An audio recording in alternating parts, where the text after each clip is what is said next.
Part 2. Using creative visualization. Ask, and it shall be given you, seek, and ye shall find, knock, and it shall be opened unto you.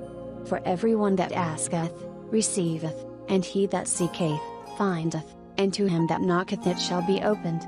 Making creative visualization part of your life. As you can see from Part 1, the basic technique of creative visualization is not difficult. The important thing now is to learn to use it in a way that really works for you, that helps you to make positive change in your life.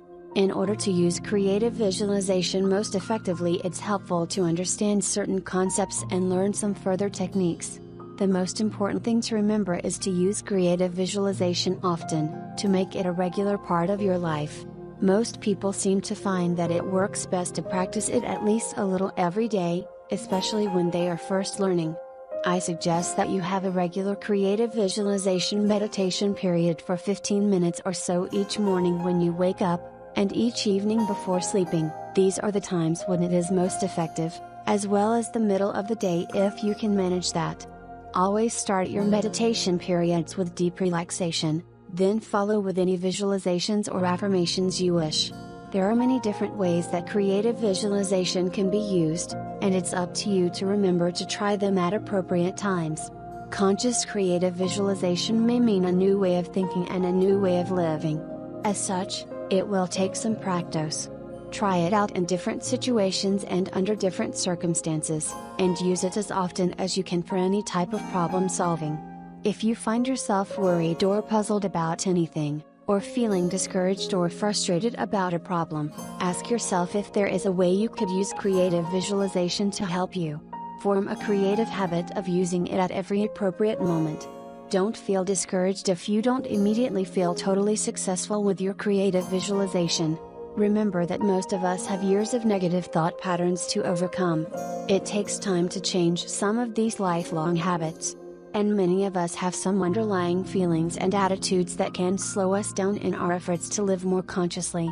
Fortunately, creative visualization is such an innately powerful process that even 5 minutes of conscious, positive meditation can balance out hours, days, even years of negative patterns. So be patient. It has taken a lifetime to create your world the way it is now. It may not necessarily change instantly. With perseverance and a proper understanding of the process, you will succeed in creating what seem like many miracles in your life. 2 things I have found most important in my growth process with creative visualization are: 1. Regular reading of inspiring and supportive books that help to keep me in touch with my highest ideals and aspirations or that can give me encouragement through difficult times. I usually keep a book by my bed and read a page or 2 each day. 2. Having a friend or, ideally, a community of friends who are also tuned into learning to live more consciously and who will support you and help you in your efforts. Attending regular or occasional consciousness classes or workshops, support groups or therapy, can be an important way of getting this type of support, and giving it to others as well. In the following chapters I give you many different techniques, ideas, exercises, and meditations. Choose the ones that feel right to you and seem to work for you. There are many different levels and approaches to the creative visualization process, and I have tried to include a wide variety of possible practices. In any given situation, one may be appropriate and another may not. Follow the flow of your own energy, and use the ones that you feel drawn to. For example, in a certain situation you may try to do affirmations and find that you simply can't repeat them, or you don't feel they are accomplishing anything. In that case you might want to try a clearing process, or get in touch with your inner guidance and ask for clarification, or just let go for a while and focus on other things. What works at one time may not at another, what works for one person may not for another. Always trust yourself and your own deepest intuitive feelings. If it feels like you are forcing, pushing, exerting effort, or straining, don't do it. If it feels helpful, releasing, opening, strengthening, enlivening, inspiring, do it. Being, doing, and having. We can think of life as containing 3 aspects, and we can call those aspects being, doing, and having. Being is the basic experience of being alive and conscious. It is the experience we have when we're fully focused in the present moment, the experience of being totally complete and at rest within ourselves. Doing is movement and activity. It stems from the natural creative energy that flows through every living thing and is the source of our vitality. Having is the state of being in relationship with other people and things in the universe. It is the ability to allow and accept things and people into our lives, to comfortably occupy the same space with them. Being, doing, and having are like a triangle where each side supports the others. They are not in conflict with each other. They all exist simultaneously. Often people attempt to live their lives backward. They try to have more things, or more money, in order to do more of what they want, so that they will be happier. The way it actually works is the reverse. You must first be who you really are, then do what you need to do, in order to have what you want. The purpose of creative visualization is to connect us with our being, to help us focus and facilitate our doing, to deepen, expand, and align our having.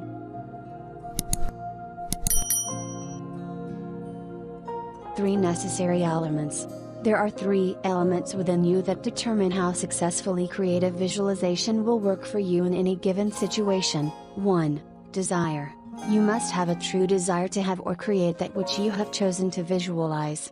Ask yourself, do I truly, in my heart, desire this goal to be realized? 2. Belief. The more you believe in your chosen goal and the possibility of attaining it, the more certain you will be to do so. Ask yourself, do I believe that this goal can exist? And do I believe that it is possible for me to realize or attain it? 3. Acceptance. You must be willing to accept and have that which you are seeking. Sometimes we pursue goals without actually wanting to attain them. We are more comfortable with the process of pursuing. Ask yourself, am I really completely willing to have this? The sum total of these 3 elements is what I call your intention. When you have strong intention to create something that is you deeply desire it, you completely believe that you can do it, and you are totally willing to have it, it is very likely to manifest in your life in one way or another. The clearer and stronger your intention, the more quickly and easily your creative visualization will work. In any given situation, ask yourself about the condition of your intention. If it is weak or uncertain, look more deeply to see what your doubts, fears, conflicts, or concerns may be. Sometimes your hesitations may be an indication of feelings and beliefs that need to be acknowledged and healed. In some cases, hesitation may be an indication that this is not a truly appropriate goal for you. Contacting your higher self. One of the most important steps in making your creative visualization work effectively and successfully is to have the feeling of being connected with your inner spiritual source. Your spiritual source is the supply of infinite love, wisdom, and energy in the universe. For you, source may mean God, Goddess, universal intelligence, the Great Spirit, the higher power, or your true essence. However we conceptualize it, it can be found here and now within each of us, in our inner beings. You can think of contacting your source as connecting with your higher self, the wise being who dwells within you. Being in contact with your higher self is characterized by a deep sense of knowingness and certainty, of power, love, and wisdom. You know that you are creating your own experience of life and that you have the power to create the experiences most important and necessary for your own learning process. We have all had experiences of being connected with our higher selves, although we may not have conceptualized it in that way. Feeling exceptionally high, clear, strong, on top of the world, or able to move mountains, are indications of being connected with your higher self. So is the experience of falling in love when you feel wonderful about yourself and the world because your love for another human being is causing you to connect with your highest self. When you first become consciously aware of the experience of your higher self, you will find that it seems to come and go rather sporadically. At one moment you may be feeling strong, clear, and creative. The next moment you may be thrown back into confusion and insecurity. This seems to be a natural part of the process.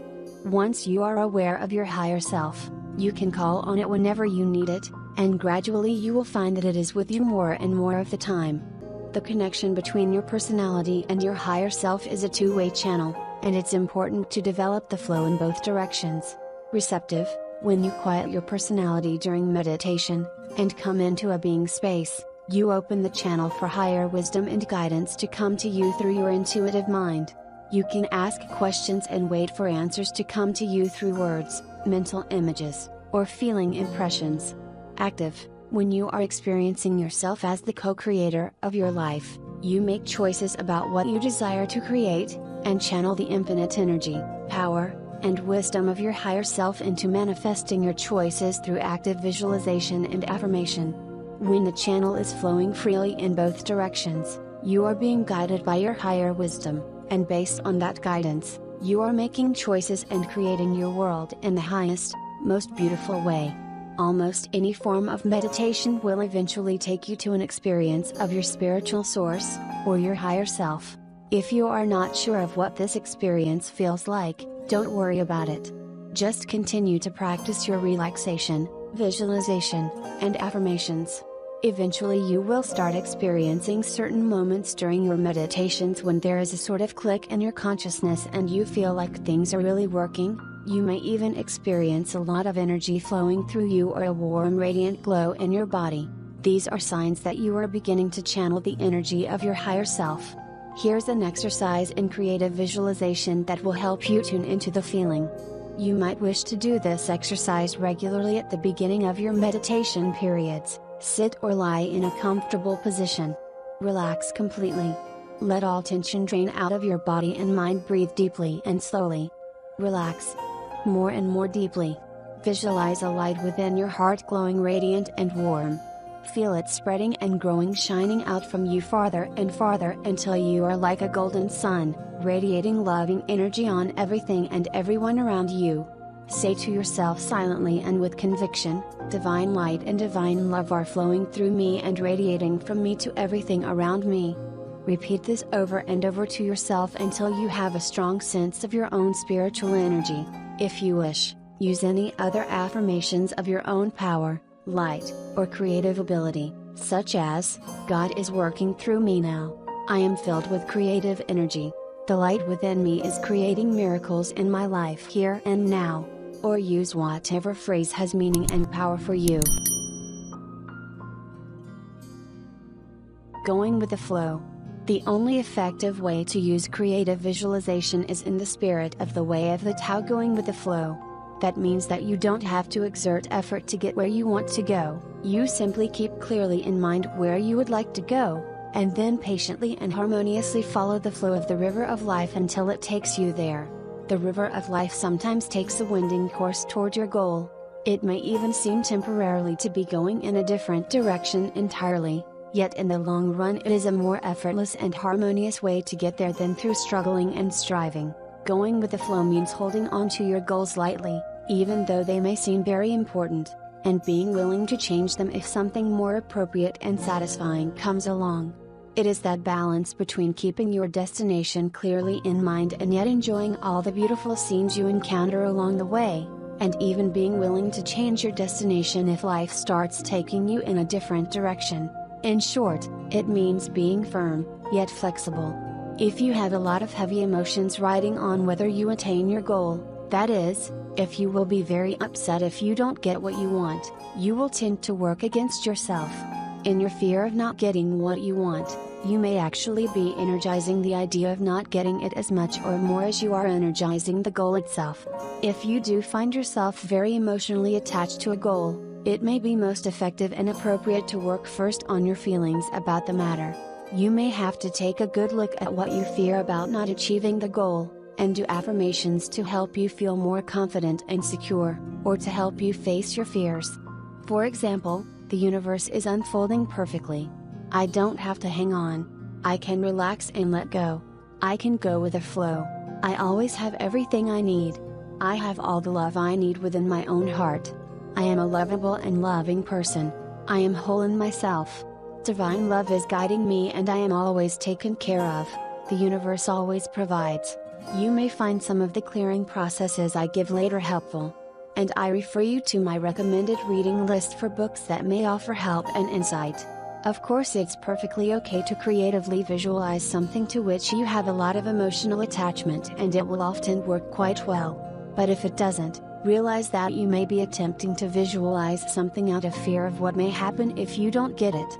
In this case, it's important to relax and accept your feelings, accept the idea that you may not immediately realize your goal, look more deeply into your fears, and understand that resolving the conflict is probably an important area of growth for you and a wonderful opportunity to get to know yourself on a deeper level. At any time while doing creative visualization, if you get a feeling that you are trying to force or push something that doesn't want to happen, back off a little and ask your higher self whether or not this is really the best thing for you or whether or not you truly desire it. You may not yet be truly ready for it, or the universe may be trying to show you something better that you haven't even considered.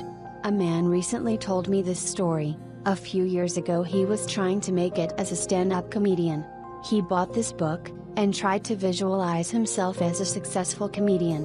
Try as he might, he simply couldn't get a clear picture or feeling of this happening. He took this as a message to re-examine his goals. After much soul-searching, he returned to school and became a minister and psychotherapist, which he loves.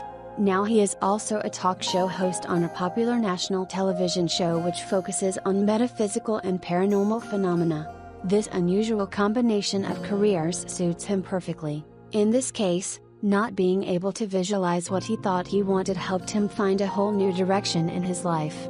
This story is also a good example of how we may not know exactly what we want. We have to keep allowing the process to unfold. Prosperity. A very important part of the whole creative visualization process is developing a sense of prosperity.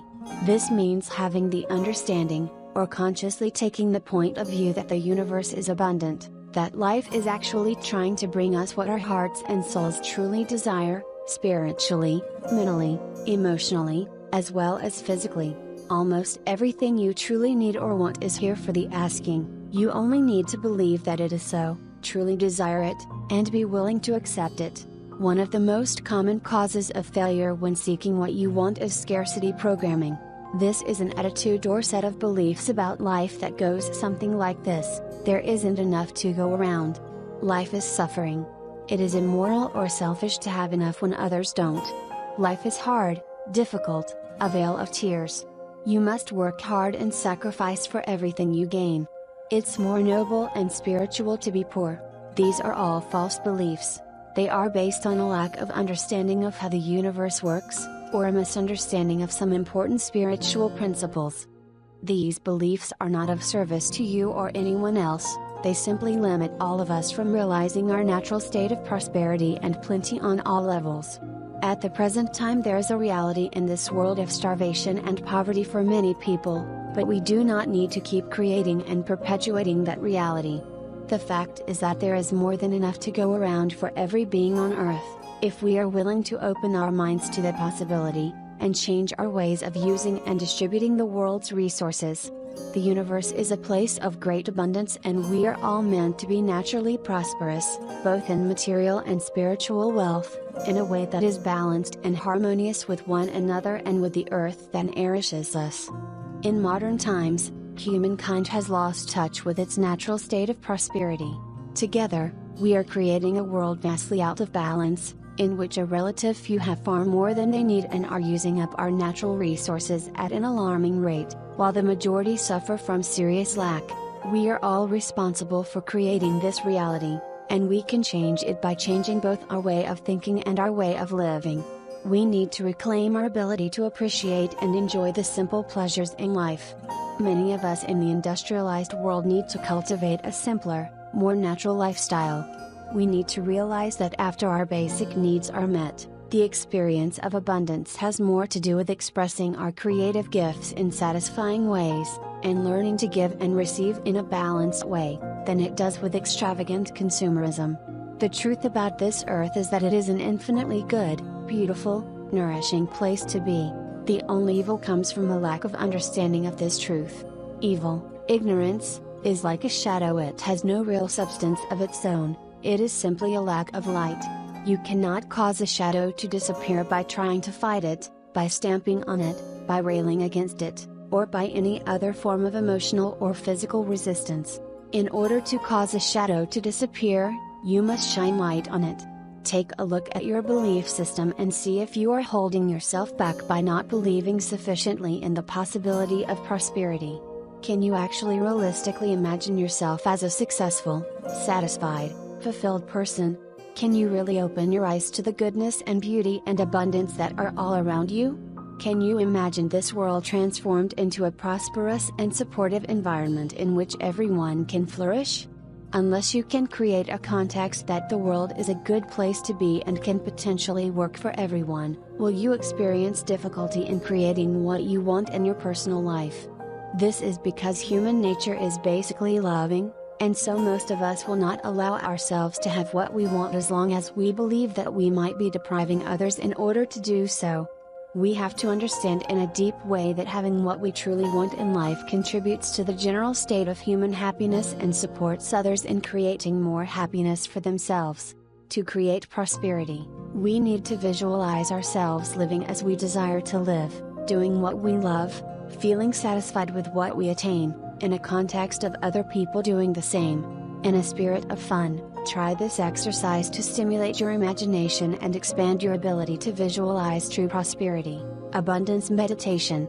Relax completely in a comfortable position. Picture yourself in any lovely natural environment, perhaps by a green, open meadow with a lovely brook, or on white sand by the ocean. Take some time to imagine all the beautiful details, and see yourself fully enjoying and appreciating your surroundings. Now begin to walk, and soon find yourself in some totally different surrounding environment, perhaps exploring a waving field of golden grain, or swimming in a lake. Continue to wander and explore, finding more and more exquisitely beautiful environments of great variety: mountains, forests, deserts, whatever suits your fantasy. Take a little time to appreciate each one. Now imagine returning home to a simple but comfortable and lovely environment, whatever would most suit you. Imagine having loving family, friends, and community around you. Visualize yourself doing work that you love, and expressing yourself creatively in ways that feel just right for you. You are being amply rewarded for your efforts, in internal satisfaction, appreciation from others, and financial return. Imagine yourself feeling fulfilled and thoroughly enjoying your life. Step back, and see if you can imagine a world full of people living simply yet abundantly, in harmony with one another and the earth. Affirmations. I find prosperity in simplicity. This is an abundant universe and there is plenty for all of us. Abundance is my true state of being. I am now ready to accept it fully and joyously. God is the unfailing, unlimited source of all my supply. I deserve to be prosperous and happy. I am now prosperous and happy. The more I prosper, the more I have to share with everyone else. I'm ready now to accept all the joy and prosperity life has to offer me. The world is now becoming an abundant place for everyone. Financial success is coming to me easily and effortlessly. I am now enjoying financial prosperity. Life is meant to be fun and I'm now willing to enjoy it. I am rich in consciousness and manifestation. I now have plenty of money for my own personal needs and the needs of my family. I feel deeply satisfied with my financial situation. I feel rich, well, and happy.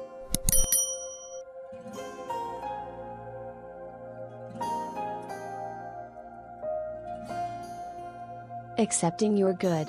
In order to use creative visualization to create what you want in life, you must be willing and able to accept the best that life has to offer you, your good. Strange as it may seem, many of us have difficulty accepting the possibility of having what we want in life. This usually stems from some basic feelings of unworthiness which we took on at a very early age. The basic belief goes something like this: I'm really not a very good, lovable, worthwhile person, so I don't deserve to have what I want. This belief is usually mixed with other, sometimes contradictory feelings that you really are perfectly good and deserving.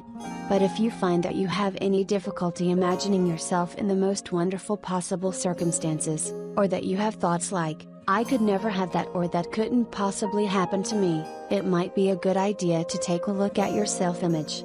Your self-image is the way you see yourself, How you feel about yourself. It is often complex and multifaceted. To get in touch with different aspects of your self-image, begin to ask yourself, how do I feel about myself right now? At various times throughout the day, and in various different situations. Just begin to notice what kinds of ideas or images you hold in mind about yourself at different times. One very interesting and revealing action to take is to get in touch with your physical images of yourself by asking, how do I look to myself right now? If you find yourself feeling awkward, ugly, fat, skinny, too big, too small, or whatever, it may be a clue to the fact that you aren't loving yourself enough to give yourself what you truly deserve the best. It is often astounding to me to discover how many perfectly beautiful, attractive people frequently think of themselves as ugly, unworthy, undeserving. Affirmations and creative visualization are a wonderful way of creating a more positive and loving self-image. Once you get in touch with the ways in which you are not loving yourself, begin to take every opportunity to make positive, appreciative, loving statements to yourself. Notice when you are being mentally harsh or critical with yourself, and consciously begin being kinder and more appreciative. You will find this immediately helps you to be more loving toward others, as well. Think of specific qualities that you do appreciate about yourself. In the same way that you can love a good friend while clearly seeing his or her faults and shortcomings, you can love yourself for all that you truly are, while still being aware that there are ways you need to grow and develop. It feels very good to do this for yourself, and it can really work wonders in your life. Begin to tell yourself, I am lovable. I am kind and loving, and I have a great deal to share with others. I am talented, intelligent, and creative. I am growing more and more attractive every day. I deserve the very best in life. I have a lot to offer and everyone recognizes it. I love the world and the world loves me. I am willing to be happy and successful. Or use whatever words seem appropriate and helpful to you. It is often very effective to do this type of affirmation in the second person, using your own name. For example, Susan, you are a brilliant and interesting person. I like you very much. John, you are so warm and loving. People really appreciate that about you. This way of talking directly to yourself is especially effective because much of our negative self-image comes from being convinced in various ways at an early age by other people that we are bad, stupid, or inadequate in some way. Try to picture yourself as clearly as you can, and think of giving love to yourself, the same way you would to anyone else you care for. You might think of it as the parent in you giving love and appreciation to the child in you. Tell yourself, I love you. You are a very beautiful person. I appreciate your sensitivity and honesty. Creative visualization is a great way to work on any physical problems you may feel you have. For example, if you feel you're overweight, you could use two approaches simultaneously. 1. Through affirmations and loving energy, start learning to love and appreciate yourself more as you already are. 2. Through creative visualization and affirmations, start imagining yourself as you want to be fit, healthy, and happy. These techniques can be extremely effective in making real changes. These same two techniques hold true for working on any aspect of yourself with which you are not satisfied. Remember, you are a new person at every new moment. Every day is a new day, and each one is an opportunity to realize the wonderful, loving, and lovable person you truly are. In addition to improving your self-image, it is valuable to repeat affirmations about opening up to and accepting the goodness of the universe. For example, I am open to receiving the blessings of this abundant universe. Everything good is coming to me easily and effortlessly. Any word you want can be substituted for everything good, such as love, prosperity, creativity, a loving relationship. I accept my good, which is flowing to me here and now. I deserve the best and the best is coming to me now. The more I receive, the more I have to give. Here is a meditation you can do to improve your self-esteem and increase your capacity to handle the love and energy that the universe is ready and eager to send in your direction. Self-appreciation meditation. Imagine yourself in some everyday situation, and picture someone, maybe someone you know, or a stranger, looking at you with great love and admiration and telling you something they really like about you. Now picture a few more people coming up and agreeing that you are a very wonderful person. If this embarrasses you, stick with it. Imagine more and more people arriving and gazing at you with tremendous love and respect in their eyes. Picture yourself in a parade or on a stage, with throngs of cheering, applauding people, all loving and appreciating you. Hear their applause ringing in your ears.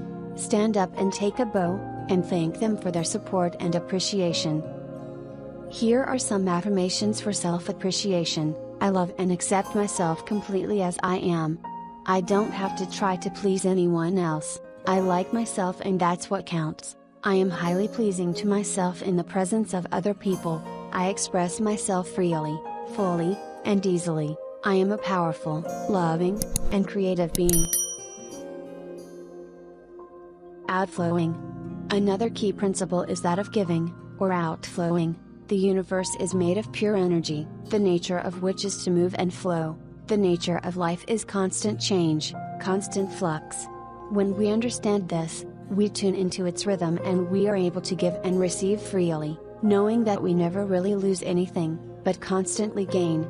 Once we begin to learn to accept the goodness of the universe, we naturally want to share it as well, realizing that as we give out of our energy, we make space for more to flow into us. When, through insecurity, fear, and a feeling that there isn't enough, we try to hold on to or cling to what we have, we begin to cut off this wonderful flow of energy.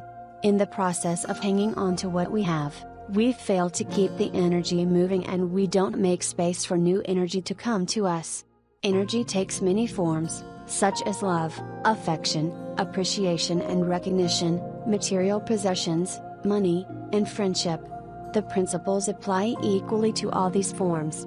If you look around you at those who are most unhappy, you'll often find that they are people who have a starved feeling in some way, and are therefore taking a very grasping posture toward life. They feel that life in general and other people in particular are not giving them what they need. It is as if they have a stranglehold on life, trying desperately to wring out the love and satisfaction they crave, yet actually choking off the supply. And many of us have a little of this tendency. When we find that place within ourselves that is giving, we begin to reverse the flow. True giving happens not from a space of sacrifice, or self-righteousness, or an idea of spirituality, but for the pure pleasure of it because it's fun. It can only come from a full, loving place. We each have an infinite supply of love and happiness within us. We have been accustomed to thinking that we have to get something from outside of us in order to be happy, but in truth it works the other way. We must learn to contact our inner source of happiness and satisfaction and flow it outward to share with others, not because it is virtuous to do so, but because it feels really good. Once we tune into it, we just naturally want to share it because that is the essential nature of love, and we are all loving beings. As we outflow our loving energy, we make room for more to flow into us. We soon discover that this process feels so good in itself we just want to do it more and more. And the more you share of yourself from this space, the more you seem to get from the world, because of the outflow and flow principle. Nature abhors a vacuum, so as you outflow you create space into which something must flow. Giving becomes its own reward. When we fully understand and live this principle, we have manifested our innately loving nature. You will find that as you use creative visualization, the more basically giving orientation you have to life, the easier it will be to fulfill your dreams. But remember always that you can't continue to give unless you are equally open to receiving. And that giving also means giving to yourself when it comes to outflowing. Practice makes perfect. You must consciously practice it in order to get the experience of how good it feels. Here are some exercises in outflowing you can try if you need some expansion in this area. 1. Make a point to express more appreciation to others in as many ways as you can think of. Sit down right now and make a list of people to whom you would like to outflow love and appreciation, and think of a way you can do so to each one within the next week. Outflow can take the form of words, touching, a gift, a phone call or letter, money, or any sharing of your talents that makes another person feel good. Choose something that makes you feel especially good too, even if it's a little more difficult for you. Practice speaking more words of thanks, appreciation, and admiration to people when you feel like it. It was kind of you to help me. I want you to know that I appreciate that. Your eyes were shining and beautiful as you said that, and it made me feel good to see you. It's okay to say these things even if you feel a little embarrassed. 2. Go through your personal possessions and find items you don't really want or don't use very often and give them to others who will appreciate them more. 3. If you're a person who tries to spend as little money as possible and always hunts for a bargain, try spending a little money each day unnecessarily. Buy the product that costs a few cents more instead of less, treat yourself to a little something extra, pay for a friend's coffee, or donate money to a good cause. Even a small action of this sort is a visible demonstration to yourself that you have faith in the abundance that you have been affirming. Actions speak as loud as words in this case. 4. Tithe your income. Tithing is the practice of giving a percentage of your income to a church, spiritual organization, or any group or person that you feel is making a worthwhile contribution in the world. It is a way of supporting that energy, and at the same time acknowledging that all you receive comes from the universe, or God, and therefore you give a token back to the universal source. It doesn't matter what the percentage is. Even tithing just 1% of your income will give you a continuous experience of outflowing. 5. Be creative. Think of other ways to outflow your energy into the universe for the good of yourself and others. Healing. Creative visualization is one of the most important tools we have for creating and maintaining good health. One of the basic principles of holistic health is that we cannot separate our physical health from our emotional, mental, and spiritual states of being. All levels are interconnected, and a state of disease in the body is always a reflection of conflict, tension, anxiety, or disharmony on other levels of being as well. So when we have a physical disorder, it is inevitably a message for us to look deeply into our emotional and intuitive feelings, our thoughts and attitudes, to see what we can do to restore national harmony and balance to our beings. We must tune in and listen to the inner process. There is constant communication between mind and body. The body perceives the physical universe, and sends messages to the mind about it. The mind interprets the perceptions according to its own individual past experience and its belief system, and signals the body to react in a way which it feels is appropriate. If the mind's belief system, on a conscious or unconscious level, says that it is appropriate or inevitable to get sick in a certain situation, it will signal the body accordingly, and the body will obligingly manifest symptoms of illness. It will in fact become ill. So the whole process is closely tied in with our deepest concepts and ideas about ourselves, life, and the nature of disease and health. Creative visualization refers to the way in which we communicate from our minds to our bodies. It is the process of forming images and thoughts in our minds, consciously or unconsciously, and then transmitting them to our bodies as signals or commands. Conscious creative visualization is the process of creating positive thoughts and images to communicate with our bodies, in place of negative, constrictive, literally sickening ones. Healing ourselves. People get sick because they believe on an inner level that illness is an appropriate or inevitable response to some situation or circumstance, because it in some way seems to solve a problem for them, or gets them something that they need, or because it is a solution to some unresolved and unbearable inner conflict.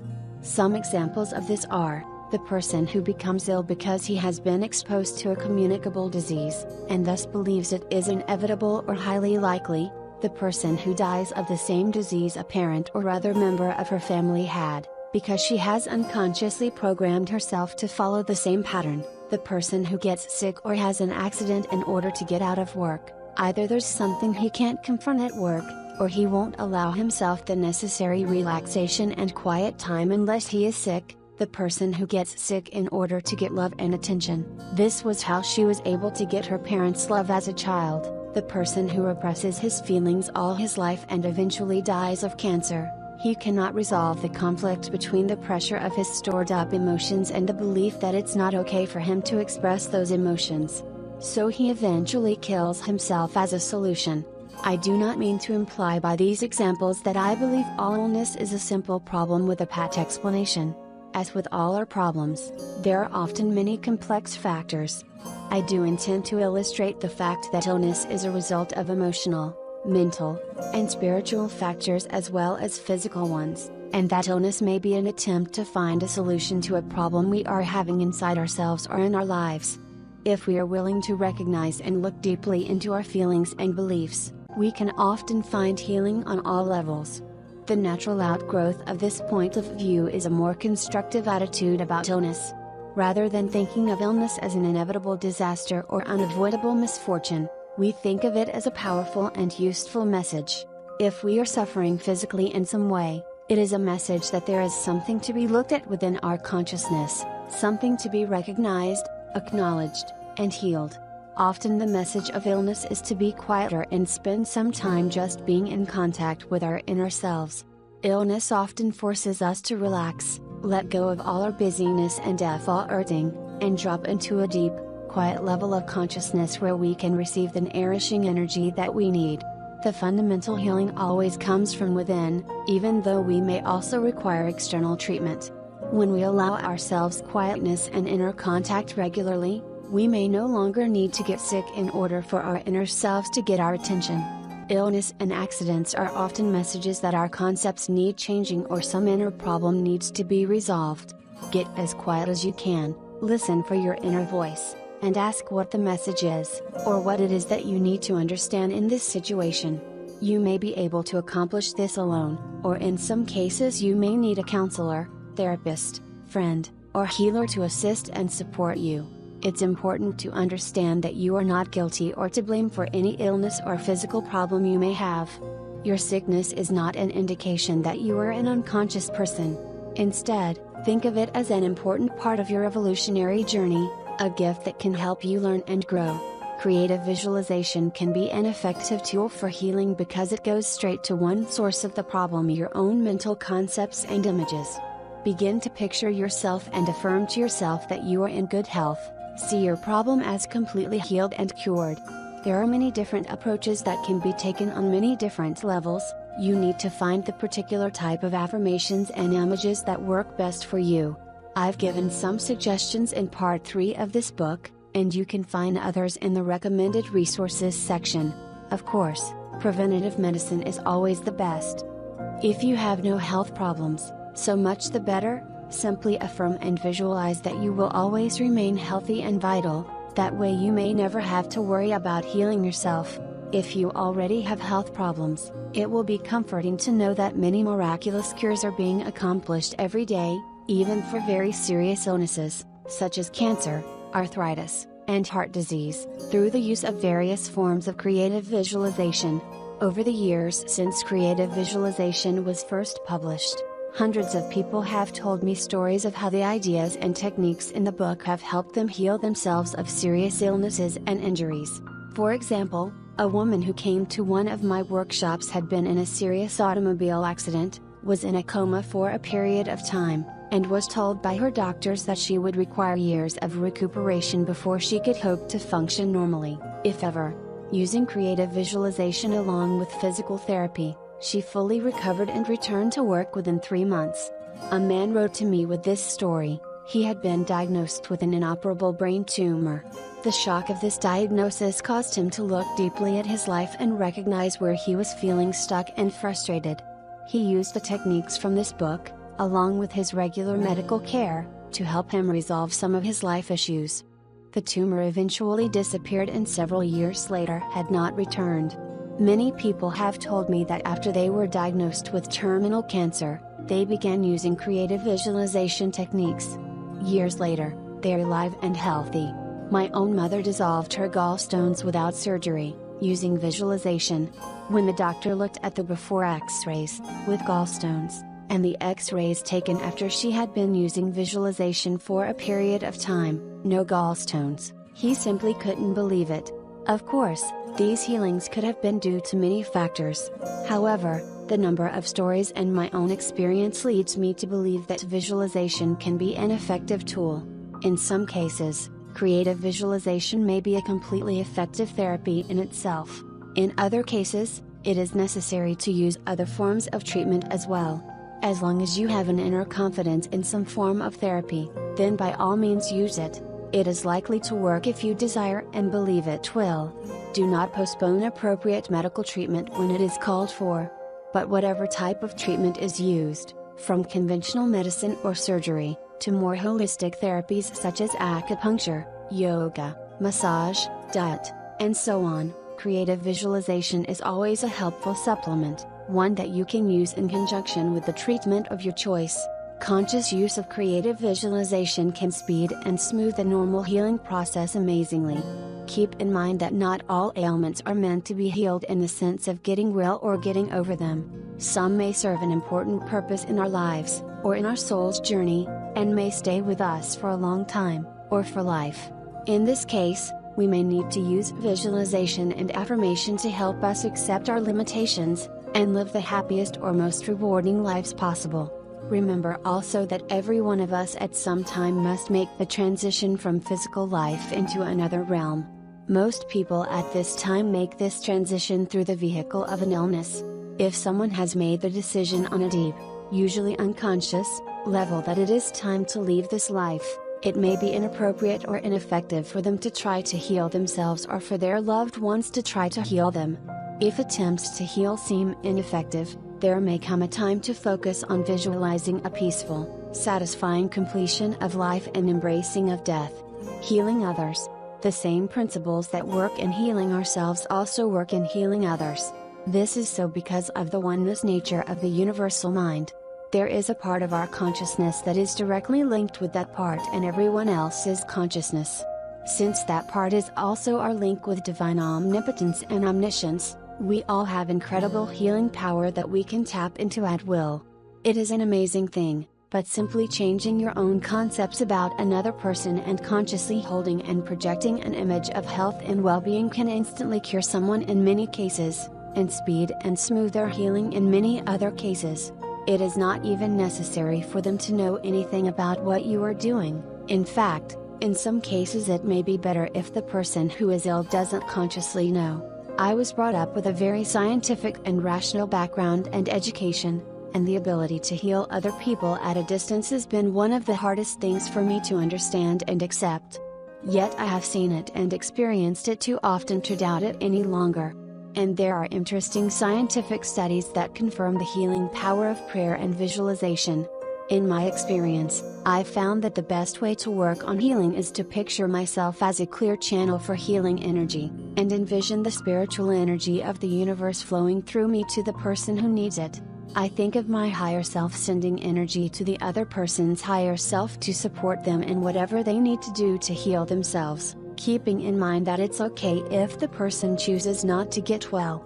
At the same time, I picture the person as he or she truly is, a divine being, a beautiful and perfect expression of God, naturally healthy and happy. In part 3, I describe the healing methods that I have found work best for me.